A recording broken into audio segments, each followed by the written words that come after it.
এটা কিন্তু প্রচন্ড একটা ভয়ানক জায়গা, যেটা না বললে নয় আমার। ও গাইস, আমি আজকে দেখাবো শামুকের ডিম। আমি কিন্তু এই মধ্যে পেয়েছি শামুক, আর এই শামুকের ডিম আপনাদেরকে আমি দেখাবো। আপনারা সবাই রেডি? চলো গাইস, আমি কিন্তু শামুকের ডিম পেয়েছি। আমি কিন্তু শামুকের ডিম পেয়েছি, শিওর এটা হচ্ছে শামুকের ডিম। এটা কিন্তু টিপলে এই যে আউলে যাবে।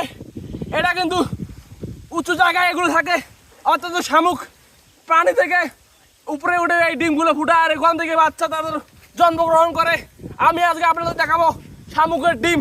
এই দেখেন শামুক, এটা কিন্তু খেতে অনেক সুস্বাদু হবে, অনেক ভিটামিন এবং অনেক প্রোটিন আছে এই শামুকের ডিমে। এটা এখন আমি খেয়ে ফেলবো। দেখতে পাচ্ছেন, ভালো করে দেখেন, এই ক্যামেরা ভালো করে দেখাও। শামুকের ডিম দেখেন, এটা কিন্তু অরিজিনাল শামুকের ডিম। এই যে টিপলে আউলা, এই যে পানি, একদম পানি। এই যে গাছ